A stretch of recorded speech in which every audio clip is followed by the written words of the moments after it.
District sports authority వారి ఆధ్వర్యంలో స్థానిక మహారాణి కళాశాల బాస్కెట్బాల్ గ్రౌండ్లో ఈ నెల 1వ తేదీ నుండి 31వ తేదీ వరకు నిర్వహిస్తున్నటువంటి సమయం ఉదయం 6 గంటల నుండి 8 గంటల వరకు, సాయంత్రం 5 గంటల నుండి 6 గంటల వరకు సమ్మర్ కోచింగ్ క్యాంపులో district sports development authority Satish Kumar, district athletic association secretary, basketball coach Subrahmanyam ముఖ్య అతిథిగా విచ్చేశారు. సందర్భంగా సతీష్ కుమార్ మాట్లాడుతూ ఈ సమ్మర్ కోచింగ్ రాష్ట్ర వ్యాప్తంగా అనేక మంది బాలబాలికలకు తర్ఫీదు ఇవ్వడం జరుగుతుందని, అదేవిధంగా రాబోయే రోజుల్లో జిల్లా స్థాయి, రాష్ట్ర స్థాయి, జాతీయ స్థాయిలో కూడా పాల్గొని ఉజ్వల భవిష్యత్తుకు నాంది పలకాలని అన్నారు. అలాగే కోచ్ శేషగిరిరావు ఇంకా ముందుకు తీసుకెళ్లాలని, అలాగే ఈ క్యాంపుకు సంబంధించి 3 బాస్కెట్ బాల్స్, 6 ఆడిల్స్, 400 చిక్కీలు ఇవ్వడం జరిగిందని, అలాగే ఇలాంటి అవకాశాలు ప్రతి ఒక్కరూ ఉపయోగించుకోవాలని సతీష్ కుమార్ అన్నారు. ఈ కార్యక్రమంలో coach Seshagirirao, PET Boosi Raghukumar, Anil Kumar, Sunil Kumar, Venkatesh, Augustine సహాయం, జాన్ బాబు, దైవప్రసాద్, అనేక మంది బాలబాలికలు తదితరులు పాల్గొని ఆయన్ని ఘనంగా సత్కరించారు.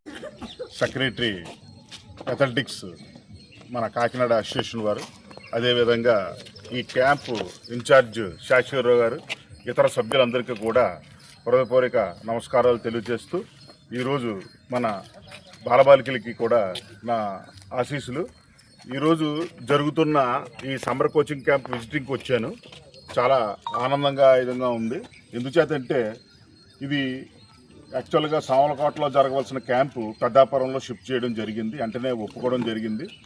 ఈ మన శాప్ వారు 1వ తారీఖు నుంచి 31 వరకు సమ్మర్ కోచింగ్ క్యాంప్ అన్నది కండక్ట్ చేయడం అని చెప్పి రాష్ట్ర వ్యాప్తంగా ఈ కార్యక్రమం జరుగుతుంది.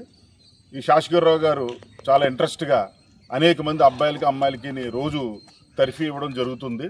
ఇదే కంటిన్యూ చేస్తూ ఇక్కడి నుంచి రేపు రాబోయే రోజుల్లోని జిల్లా స్థాయి, రాష్ట్ర స్థాయి, జాతీయ స్థాయిలో కూడా పాల్గొని అనేక ఉజ్వల భవిష్యత్తును ఏర్పాటు చేసుకుంటారని చెప్పేసి ఈ క్యాంపు ముఖ్య ఉద్దేశం.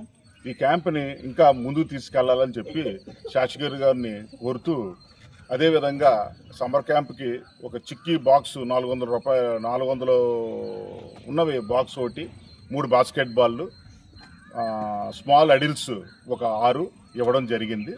అవి శాశ్వరి గారికి అప్పచెప్పాను. ఈ అవకాశం ఇచ్చిన మన శాశ్వరిరావు గారికి, సుబ్రహ్మణ్యం గారికి, మిగతా పెద్దలందరికీ కూడా నా హృదయపూర్వక నమస్కారాలు తెలియజేస్తాను.